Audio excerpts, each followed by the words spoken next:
Innovation Unplugged from the Alabama Community College System's Innovation Center takes you inside Alabama's workforce development. Join us for enlightening conversations with community leaders and industry experts showcasing experiences, addressing key issues, and celebrating successes in the workforce initiatives across the state.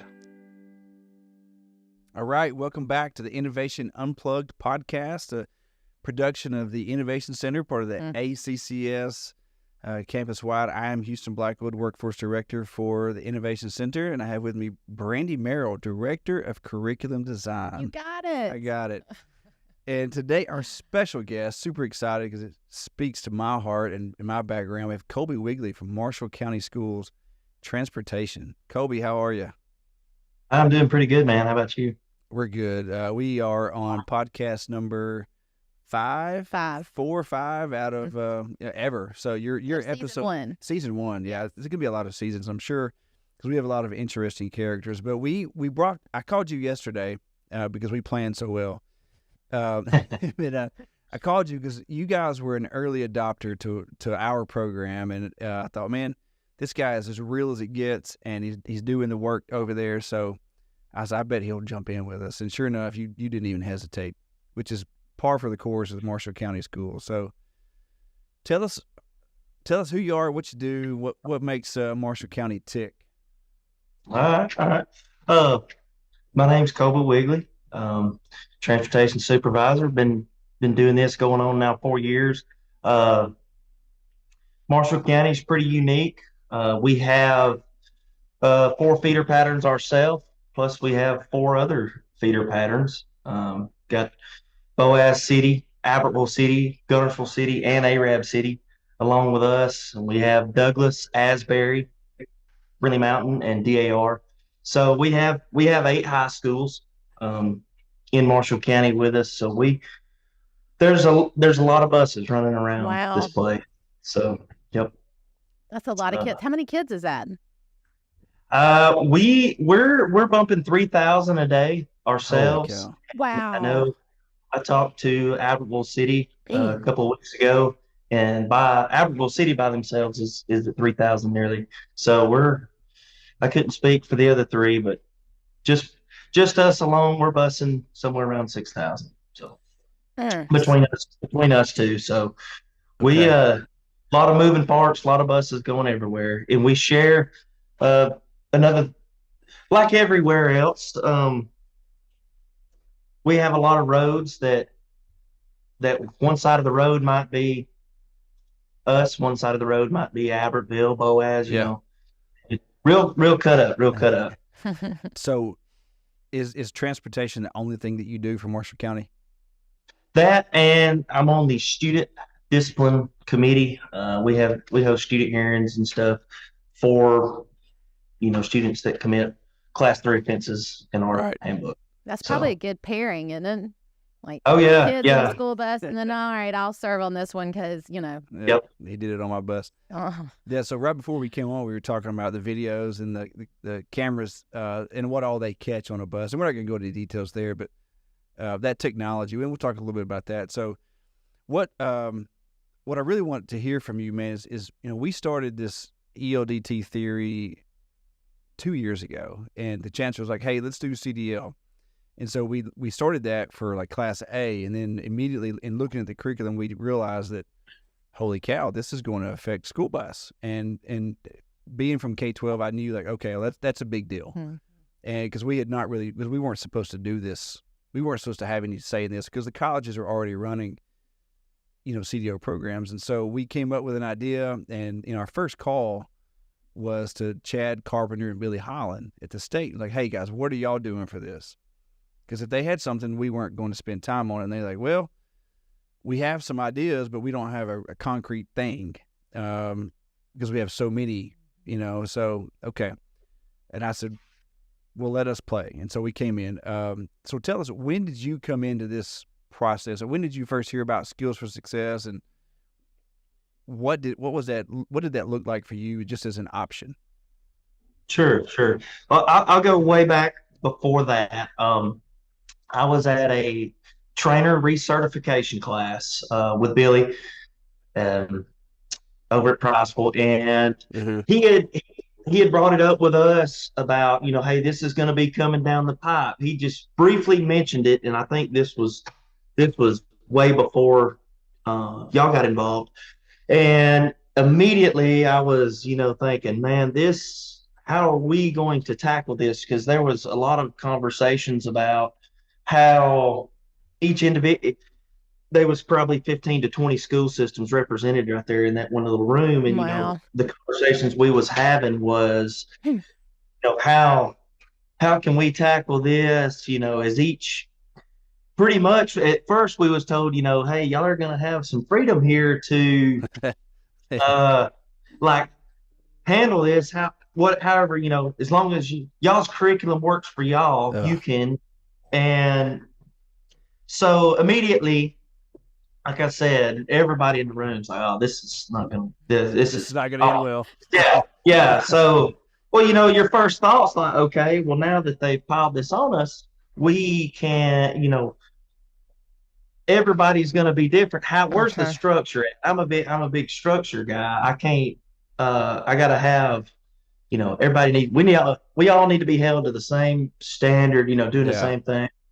And, because we're transporting children, we're not, we're doing a dangerous job every day. But so that's when I first heard about it. Fast forward a little bit, we have the meeting down, and I believe Houston, you was there down in Montgomery. Yep. Not Montgomery, down somewhere that way. Clanton. And at Jeff State Clanton, campus, that's it. Clanton, that's it. And I took Chris Hayes and my secretary with me, Katrina, because at that time we had still not, didn't know what we was going to do. So I took my team with me. That way, hey, we need to all be taking notes where we can tackle. And it's a good road trip. Come on. Yeah. And that's when I first heard about Houston. Got up there, had his big nice suit and tie on, ready to roll. Oh, were you looking spiffy that day? Sure, yeah, locked and loaded, suited and booted, yeah. Yeah, he had his speech prepared. He had to study it the night before, and he got up there and knocked it. And he mentioned it about doing this, and that's when I said, "Oh, this is a no-brainer here. This would take a lot off of us to be able to, we're dealing with a lot anyway. We probably get 5 to 6 bus tapes a day that we have to watch, phone calls throughout the day for address checks, stuff like that, other discipline problems on the bus, and immediately when Houston was talking about it, and I said, "Oh, this is a no-brainer here. We can let them handle all the theory part of it, and it'll save us a lot of time." Ooh, how many drivers? How many drivers do you have, or did you have? We're currently running 87 buses. So not as big as some systems, but we're probably right in the middle of a lot of folks. But we still, the workload of that, I get in the TPR portal. I was in it last week, and I was looking back. I was like, hey, we've trained a bunch of drivers, since we've started doing this, and every one of them, I tell them, I'm like, hey, these new rules have come out. It's not like it used to be. We're going to have you do some online theory training with a community college system, and they like, hey, cool, let's do it. And every one of them, in my personal opinion, that comes back here, they have really greatly benefited from it.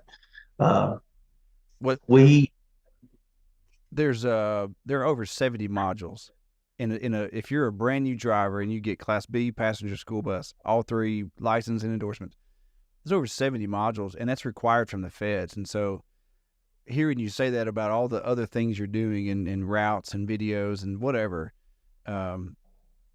trying to teach all that in a classroom setting, which is, and standardize it. And so what we knew that, like, I just knew, just having done that on a campus level, I was like, this is nuts. There's no way they're going to have time for this because of all the other things they do. So it's good to hear your folks benefited.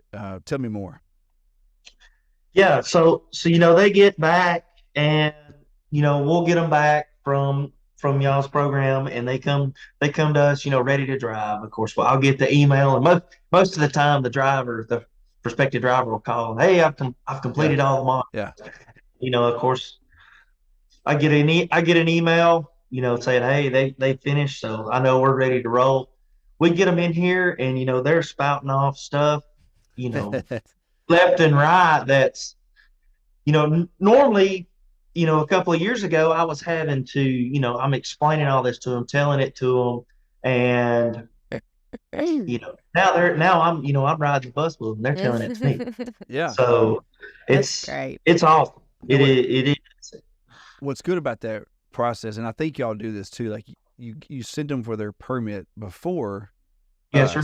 and then so they go permit and then theory, then they come to you. So they've really learned that stuff twice, all that content, Yes, which sir. was by design. The Federal Motor Carrier said, hey, we realize there's some redundancy, but why not? And we're talking about property and people and kids, and so they really do come, and they should come to you. Like, they should know what a slack adjuster is and where it is and what it does. And to the people listening, they're like, what in the heck is a slack adjuster? And it's basically spandex for your suspension system. It keeps the brakes right, not the suspension, but but they know where it is and they know what's going on, and so that's really powerful to hear that.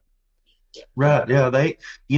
We'll get them in here, and normally, a couple of years ago, we'd get them in here, we'd get a copy of their permit and stuff, and they'd be, okay, you're ready to roll. Let's walk out here and go over this bus. Let's talk about it. Yeah. And, we'll get them out there, and, the first couple of days that they come to see us and we're training them up, we're having to tell them, every single part. I pre-trip the bus, myself, and I'm going over everything with them.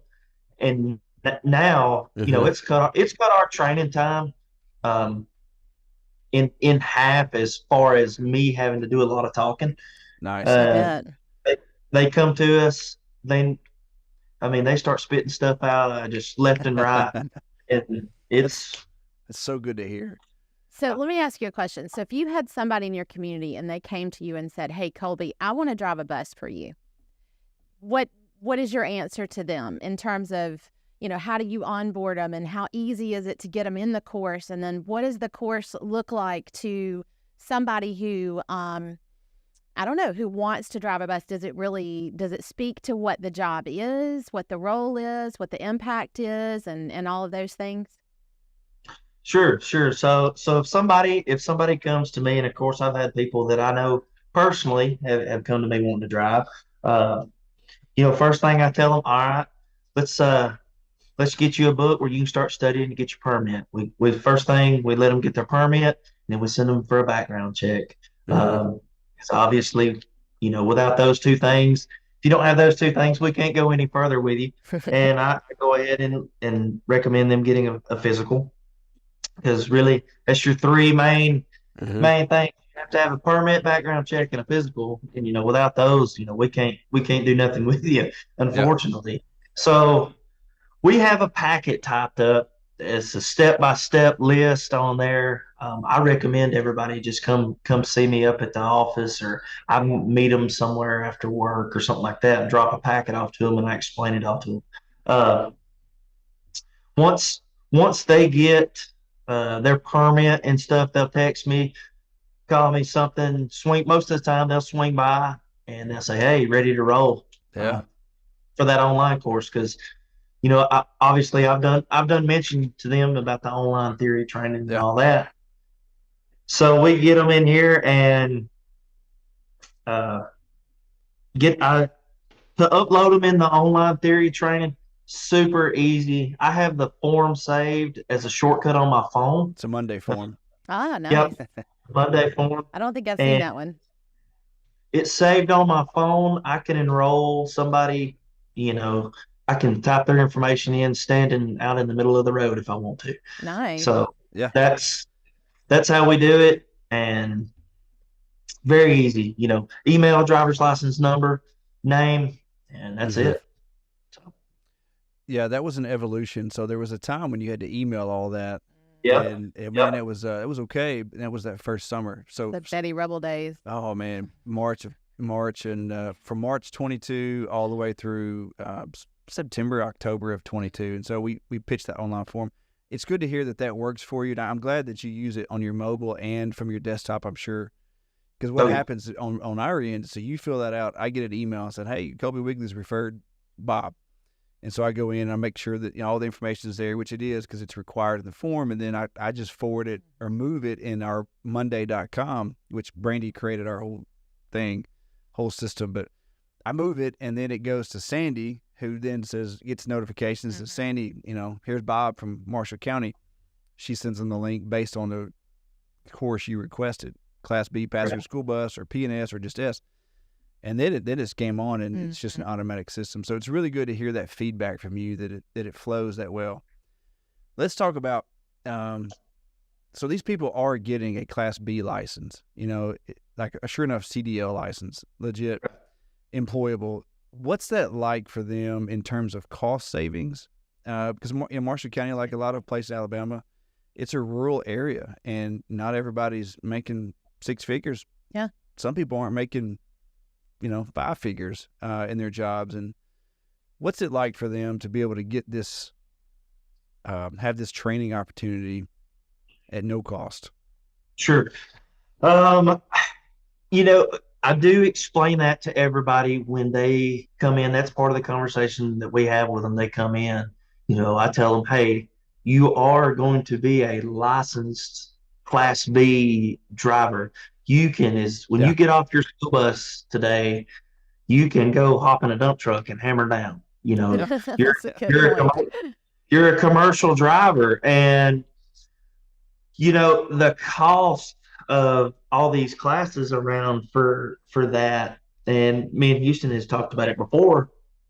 Right here at Marshall County, we have a driver training facility over here, and they, I could not imagine telling somebody that wanted to come drive a bus for us that they're going to have to go sit through a 4-week class and pay $3,500, $4,500, whatever, the price may be to drive a bus for us. And we have, we pay $100 a day for sub driving, which is pretty good for, a 4-hour day. But like you say, the initial cost, you tell somebody they're going to have to cough up $400 to drive a bus. I could not imagine having to tell somebody that and them, but follow through it. Right? Yeah, you used to have to do that. Yeah. Well, so before the ELDT came to be, like when I was in 2004, which is pretty standard. CDL was regulated.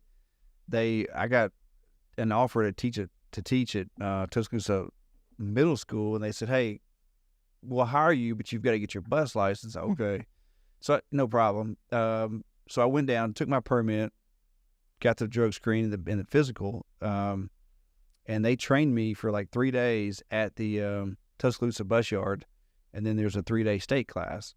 So there was no I didn't have to pay for that. Mm-hmm. But now that the training is required, it takes time, and so everybody had to go through a training, which makes the CDO programs they should make more money. But but you're right, Colby. These people they probably wouldn't go through to try to be a bus driver if they had to pay for it. Yeah. You agree? Oh yeah, for sure. If they had to pay for it, they're not going to, if they're going to cough up that kind of money to get a license, they're probably not going to be here driving a bus with us. They'll have to do something more to justify that out-of-pocket cost. So do you think that this has helped your recruiting efforts, like to bring in new bus drivers? And how hard, I guess I have a question, which would be like, how hard was it to pull people in or to acquire drivers before you had this resource? And then now, is it now easier? How's it changed, like how you recruit? Sure. So the word had got out to the general public about, hey, now you're going to have, theory training, and it's not, you're going to be forced. There's no more of this, grab your uncle's truck and come up and take your test. Yeah. Permit that, that's no more. So there was a big push for everybody. They was trying to meet that deadline. That was Sure. February 7th or something like that. They was trying to I meet remember that date. Wasn't that last year? Yes. Yeah. Yeah, and they was trying to get their permit before, that way they was grandfathered in. They could test without having to go through that. Yeah. So the word had got out to the general public, said, hey, now it's going to cost you some serious money to get a Class A, Class B license. Yeah. Well, one thing that we did, and I put Chris Hayes in charge of this little project. I put him on the campaign trail. We went and got some signs made. Okay. And Chris brought his drill to work, and I sent him out. He's been to every hardware store, grocery store in the county, putting up signs. Hey, free training to work for us. Got a picture of a school bus on it, and we've had a lot of people call. That's awesome. Well, they cannot believe that it's free. It blows their mind. Now, at this point, they think that it's going to cost them some serious money to get a license, and they just got done reading a sign at their local grocery store that says, "Hey, I can get you a Class B for free if you'll come drive for us." Smart, dude, at the grocery store.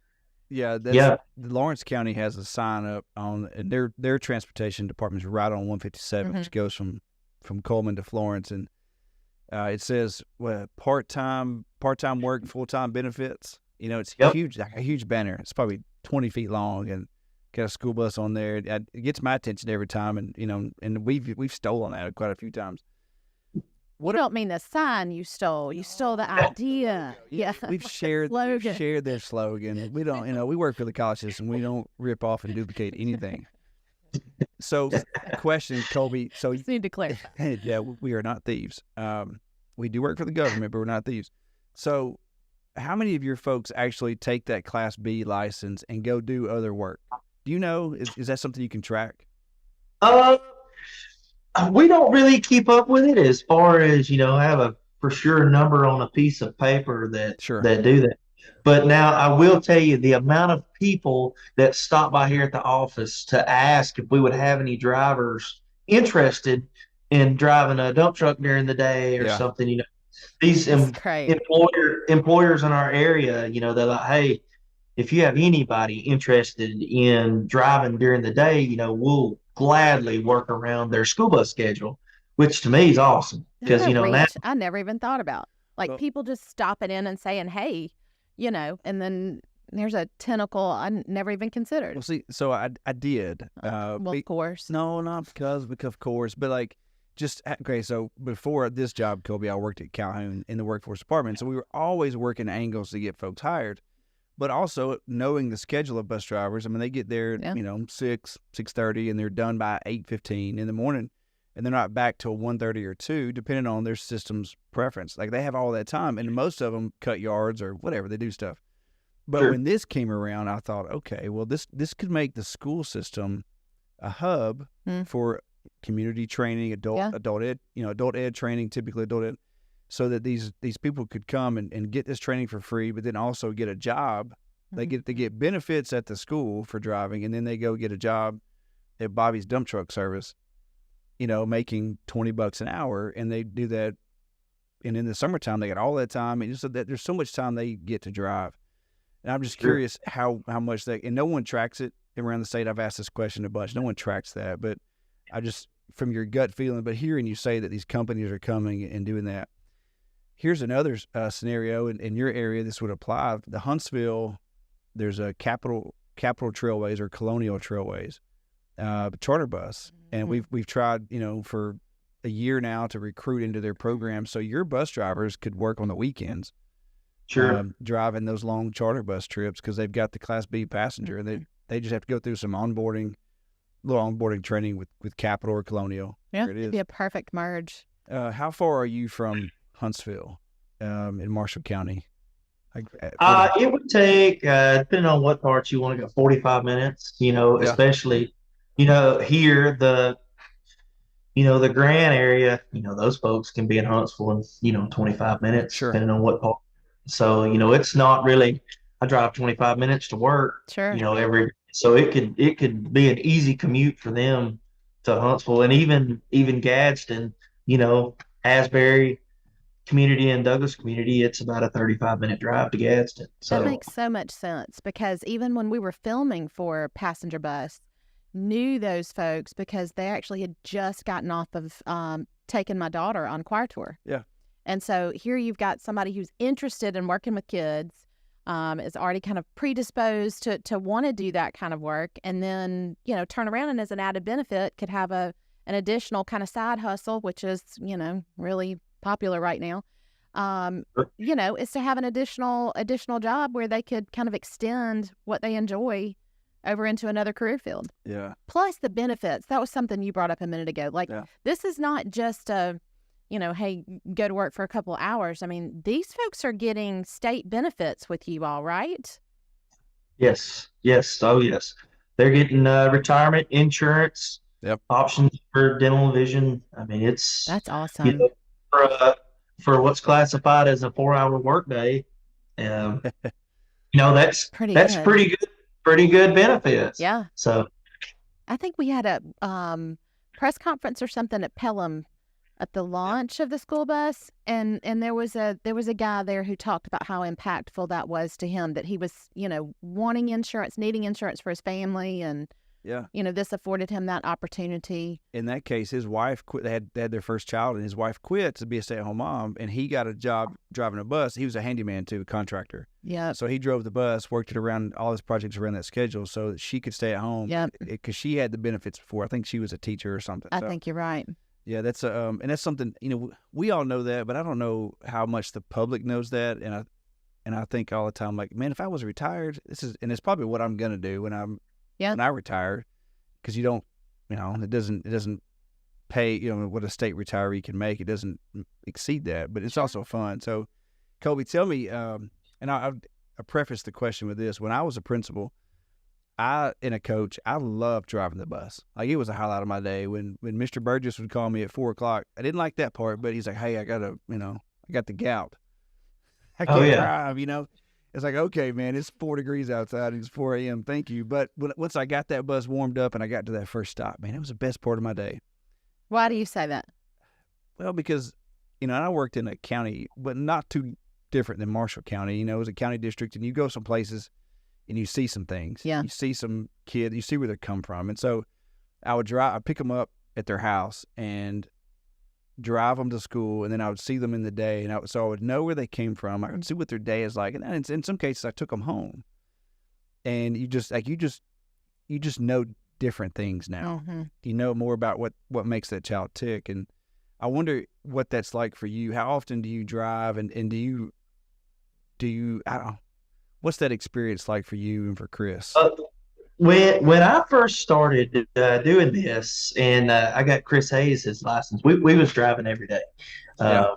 We hadn't set out on our campaign trail yet, and we had 2 feeder patterns that didn't have a single sub at it, nowhere. So, anytime anybody was out sick or you name it, me or Chris one was having to go drive. And we was driving a lot. Now, thanks to easy training, easy stuff, it's so easy for somebody to get their license now. We have plenty of subs. I say plenty of subs. We're very fortunate. We have a whole lot more subs now than we did when I first started. We ever have any call-ins in the morning? Most of the time, me and Chris Hayes will go together. I'll call Chris and wake him up. You can imagine how that goes. I've seen that. I've seen that personally. Yeah, I know. So now it's just fun, because then you get to just plug in. It's not a stressful experience, because now you have an abundance of people, right? Yeah, and thanks to your Alabama State Legislature, by the way. They are the ones who fund every bit of what we do, and it's fun. Absolutely. Like I mentioned earlier, we would not have the personnel standing here if these folks was having to pay for this. And it's people can do it from their house. they can get all their theory training and get a lot of good information, sitting in the recliner at night on their computer in the comfort of their home. So Love it. that's one thing that a lot of people, I tell them, you're going to have to go through a theory class, and they're like, oh man, where's that at? How far is that away? And It's in your pajamas. they start, and I do it on purpose. I kind of, I'm like, yeah. You're poor mouthing it from the start, and then they come back and are like, "This was the greatest thing ever." Yeah. So I kind of run it in the ground a little bit, and then as soon as I tell them that, hey, it's online, instantly smile on their face. So okay. So that's by design. Yeah, well, it's smart though, because and that's why we set up the permit process, then theory, then behind the wheel, and all the other things that go with the permit you mentioned earlier. So you get serious people, so you don't just waste your time. And that's right. If they come to me with a permit, physical, background check, I know, I'm good to go to send them to you guys. That way, we're not wasting anybody's time. Yep. And especially if they finish, the online training, then I know, hey, we've got us a good prospective driver right here. They're in it for the long haul. Yeah. So I've yet to have anybody come out of training and not follow through. So nice. Okay. I like to hear that. Yeah. Statewide, not everybody is as disciplined as you, for a lot of reasons. Sure. Sometimes they're literally a one-person show. Things happen. Yeah. Sure. But it's good to hear that that you've had a really high graduation rate, or we call it a completion rate of completers. Because that's something like we don't want to enroll 10,000 people and certify 2. Sure. But it's good. It's good to hear that their process is working. So tell me this, man. What is so you're a young guy, and you've been doing this for 4 years now, and you obviously have an energy and a passion for it. But what's your favorite thing about managing these transportation for your school system? What makes you get up in the morning? My favorite thing. Ooh, I'd have to think about that. It's a lot of them, I'm sure. Yeah. Yeah. I mean, obviously, like you said, transportation is not for everybody. Driving a school bus is not for everybody. Being around kids. I probably my favorite thing is knowing that we're getting kids to school safely, timely, effectively, and we're providing a service, because a lot of these kids, like Houston said, you get on the bus and you get out in these communities and you don't know where these kids come from, how they live, how they grow up. Not every kid is dealt a fair hand, sure. And my favorite, that would be my favorite aspect of it, is we're getting kids to school that don't have a ride. If it wasn't for the transportation, they wouldn't be at school that day. Great point. That's my favorite aspect of it. Yeah, man, I second that so many times. So, and I just second it 1,000 times over, because you think about like second grade, third grade multiplication class, and if that kid is not there every day because you're there, they're not going to know how to multiply and divide, and they're not going to be able to balance their checkbook. And that's for the littles, but also for the big ones. Those middle school kids and high school kids, because they struggle just as much. If you could change one thing about the industry, about what you do, what you have to do every day to make all that, what would it be? Ooh. That's hard. I had an easier question. Yeah, that's a hard one. That's a hard one. If I had to change one thing to make it easier. Yeah. Is that what you're asking? Yeah, if you could change one thing to make your job easier, to make the whole student transportation process easier, what would it be? It's already happened. That was us.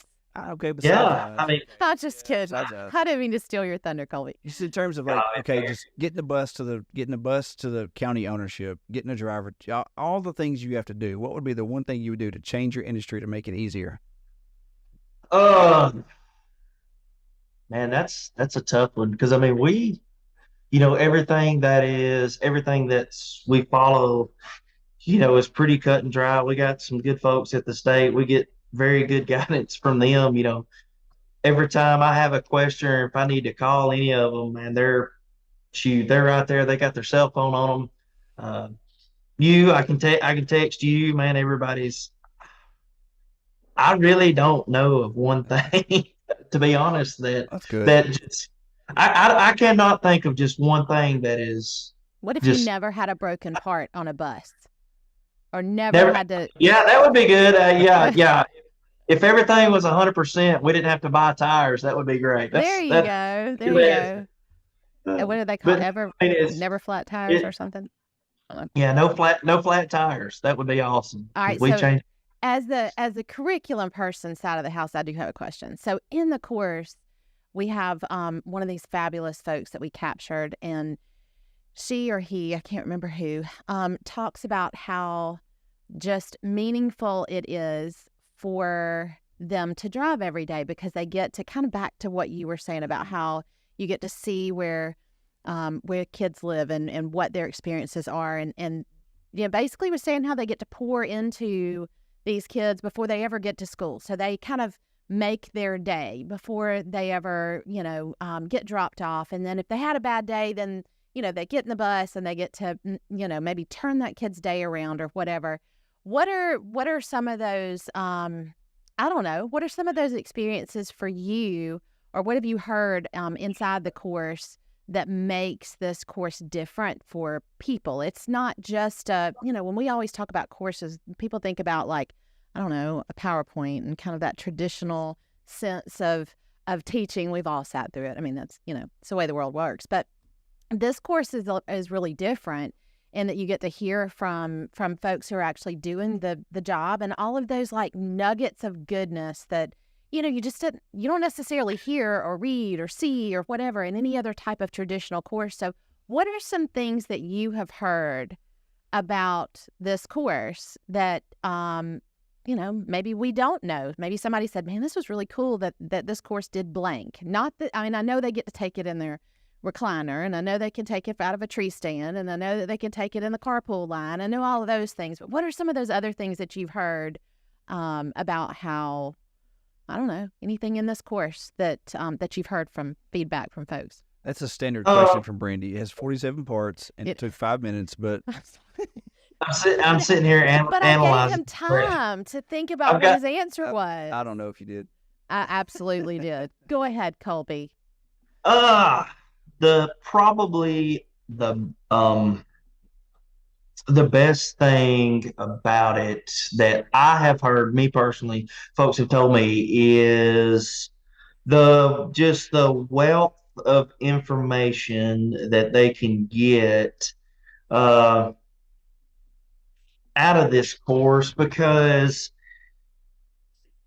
otherwise, they're going to be hearing from one person. They would be hearing from me or be from Chris. Instead, they're getting all of this out of the course, and gives them a real good aspect of kind of what they're stepping into. And I like to, stress it that a bus driver is the last face that some of these kids might see that day. Mm-hmm. And they may not see anybody that night, and the next face they may see may be their bus driver that next morning. Parents work. You're right. They have different schedules. So a lot of these kids, and I stress to bus drivers, a simple, hey, good morning, or have a good afternoon, or did you have a good day? Something like that, because a lot of times the bus driver is the first and last person that some of these kids might see 5 days a week, Monday through Friday. So that's one thing I do stress, and I don't know if that's in the course. It is. It is. It is awesome. Mm-hmm. That's good, because I think that's a good constant reminder that, hey, just a friendly smiling face can affect the kids whole day, starting right off the bat. What a way to give back to your community. Like you were talking about retirement, that you might do that when you retire. Think about like folks who really just want to give back, but then they also get to make a little money. They also get, state benefits. I mean, I don't know. Yeah. What an opportunity. Yeah, I fully planned to. When I was a little kid, I wanted to be a truck driver. I wanted to because I was, I don't know that I've ever heard that. That's kind of ironic. Transformers, and you had all those TV shows in the 80s that had all these big trucks, and in the 80s you had the cab overs. It was so, like, diesels have always been cool to me. So it's like, it's some kind of ironic that it come back and we're dealing with all this stuff. Yeah. But I think about in the end, after I've retired, like, what better, you get up, be around some kids, and they're rowdy and screaming, and you just got to keep them in the bus long enough to get them to school, and then say, hey, man, have a great day, love you, bye. And it's somebody else's problem. Like, it's kind of like being able to be a grandparent. It is. It's like being a grandparent. You get to, hang out with them for a minute, love on them, and then hand them back. Oh, yeah. Yeah. We have awesome. have drivers that'll throw pizza parties Absolutely on the bus. I mean, they'll have their kids, they'll have pizza, candy, you name it. We have one driver every holiday. They get a little goodie bag. They get a candy bag. Love it. Yeah. That's one thing that awesome.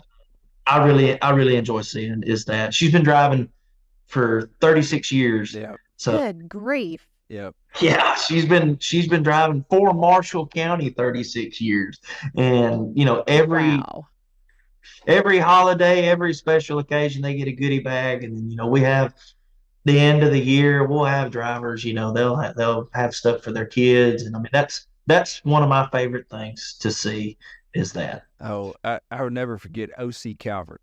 He was my bus driver, 3rd, 4th, and 5th grade in a county I'll not name.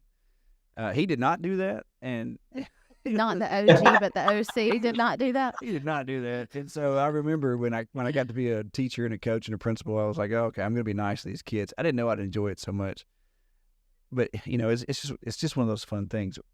Here's another trick question for you, Colby. Tricky. I got some background knowledge about this whole system, and just having done it, but also I got some background information that you're not real good at darts. Ooh. That's personal. I don't know about that. I think the person on the losing end of the dart game was sitting there with the headphones on. That's what I heard. Yeah, so that's exactly right. That's exactly right. So we went to the Alabama School Transportation Association conference in summer of 22, and it was down in Mobile. And so I was there with Colby and my first cousin, my marriage, Chris, and his wife Emily, who is my cousin. Uh-huh. And Frankie Martin from Boaz City, and it turned into a dart match. And I don't know what the challenge was other than just pride, but I know I went home sad because Chris and Emily whooped us pretty good. I see Frankie occasionally. He refs basketball games, and so he does a lot of my son's games. But what a great name, Frankie Martin. I'll bet. Well, all these cats. I mean, like, that's a great name. Like, he should have a band, Frankie Martin and the somethings. And the Moonshiners. And the Moonshiners. Ooh, there you go. So, we've talked about Chris Hayes. I've known him.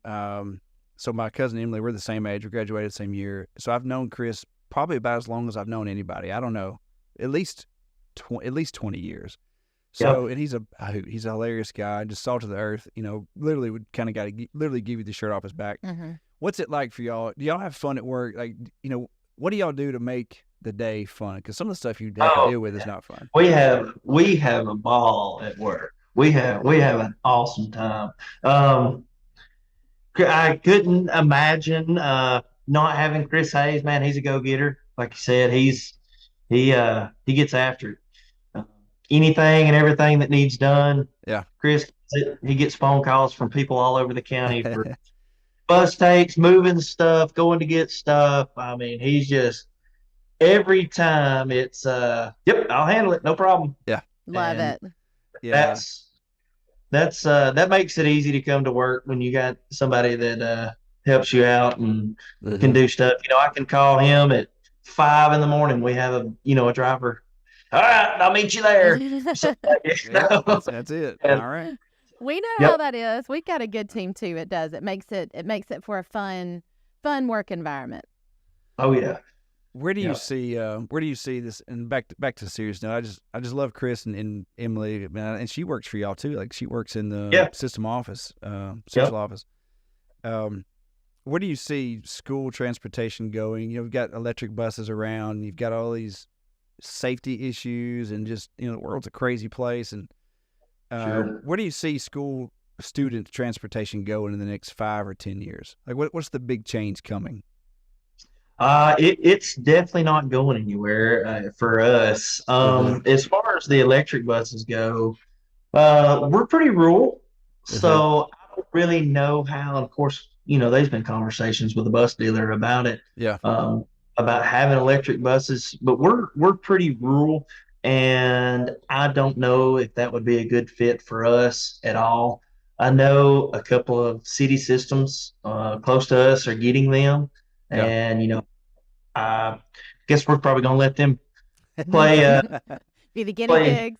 Guinea pig, yeah. So in the next, as technology develops with that, that may be something that does come down the line later on. But as far as for us, I don't see. We've got a good group of guys in the shop, man. They can fix anything out there. They can, you name it. About 3 of them get together, it's over with. Whatever the problem is, it's handled on these diesel buses. So I mean, they got it. Well, they very rarely do we ever have to send anything out that we just cannot fix. Wow. Unless body work or something like that. But no, we got a good group of guys out there. So what about student safety? The buses have all these alarms, and you got cameras, and you got the camera that looks at the stop sign. So when it's deployed, it's looking front and back to catch it. Faces and license plate, all that stuff. Sure. But and those are all great systems, but you still have the outliers of crazy people. You had the incident down in the South some years ago. What do you see coming? Any new features coming on school buses that protect the students from outside influence? One thing that we are going to add is we do have stop arm cameras, and we have a bad problem with people running the stop sign. I mean, everybody has that problem. Yeah. I'm sure everybody I talk to. So one thing, any more buses that we order, and it's been talked about adding to, we're going to have additional stop arm cameras because you got to think. A lot of people are very systematic people that work. Well, a school bus is set, these drivers, if their time is to leave at 6:05 every day, they leave at 6:05 every day. Right. So they're meeting the same people on the road 5 days a week, more than likely. So if you have one guy or somebody that's running a stop sign all the time, eventually his luck's going to run out, man, and he's going to catch a kid out there or something, and it's going to be a bad deal. So one thing I have heard of, and we talked about it at the conference this year, one of the software companies that deal with video and stuff, they have their own program. We would report a stop sign violation to these people, and they would go in, research it, they would handle it, it would take it out of all of our hands. That has been talked about as well, letting a third party company like that. So they're going to have 2 cameras, front back facing cameras, stop arm. Somebody runs a stop arm violation, we turn that into them, they handle it, and we don't, they issue the citation, whatever. And I think that's probably my favorite thing that is probably coming down the line. I know there was talk, there's a few systems that have that. I don't think it's just a couple of years old. So that's one thing that we are probably going to transition to is that's our number one concern. Every day here is student safety crossing the road. That is, I bet it's amazing how many people, and the general public probably does not know how many people run the stop sign for the bus arm.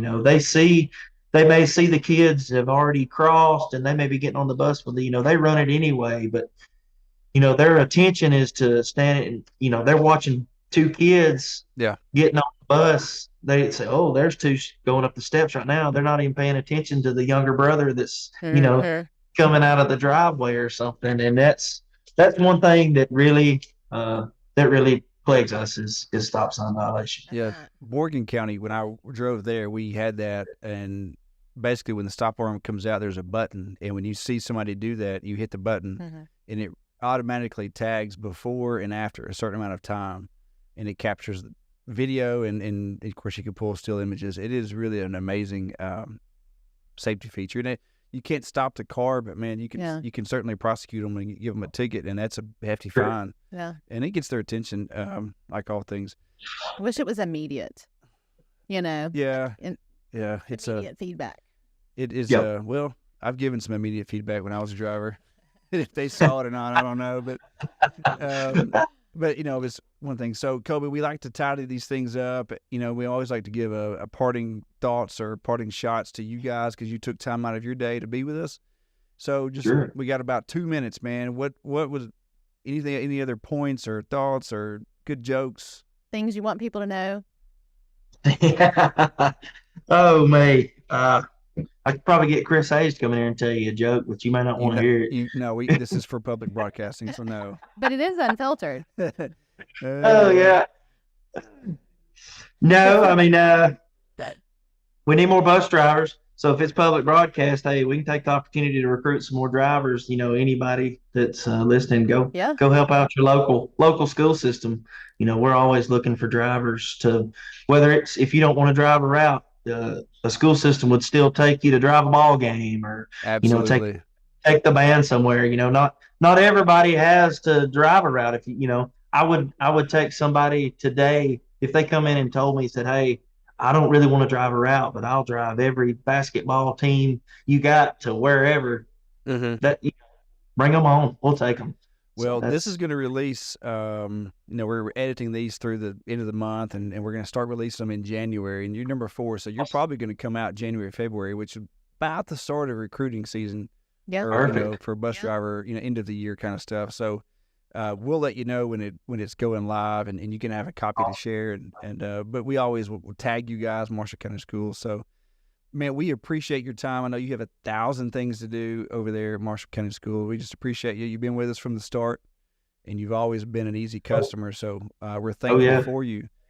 So we're good. Well, I appreciate what y'all do. I mean, I know y'all don't. It's not an easy job making sure that you meet all these requirements and stuff. Y'all have a lot going on, and I appreciate the fine job that y'all do. And communication back and forth with y'all is great. I never have to worry about anything like that. I've never had an incident where, something's not been handled. It's been great. And I don't know off the top of my head how many drivers we've sent through, but I bet they all got Houston's number. They do. But that's okay. And that's one thing else, being able to get in touch with somebody. You're sending somebody to a program that, of course they don't know Houston. I know Houston. I know what's going on. Sure. But they don't. And just the aspect of them being able to talk to somebody if they have any trouble, it's like running any business, customer service. There's that word again. Yeah. We had that talk yesterday too. It's important. People want to feel connected and they want to have their questions answered. And I mean, we talked about yesterday how, good customer service when you see it. That's why Chick-fil-A is so successful. Yep. I mean, they know how to do it.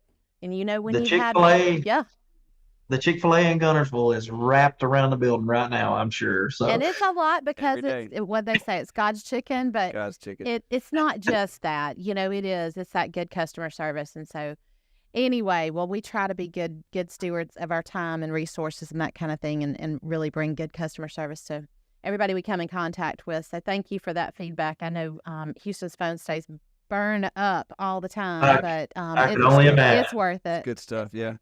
Well, guys, we appreciate y'all. If Chris is in the room, give him a good punch in the arm for me. I will. Tell him I love him. I'll walk in there after this, and I'll hit him for you. All right, man. Well, we're out of here. We appreciate you. Have a good one. If you know my number, if we can help, call. Yes, sir. Same here, man. Brandi, take it away. Thanks. Hey, everybody. Thanks for listening and joining in on the Innovation Unplugged. And be sure and like, subscribe, and follow on all podcast platforms. Thanks. Have a great day. Bye-bye.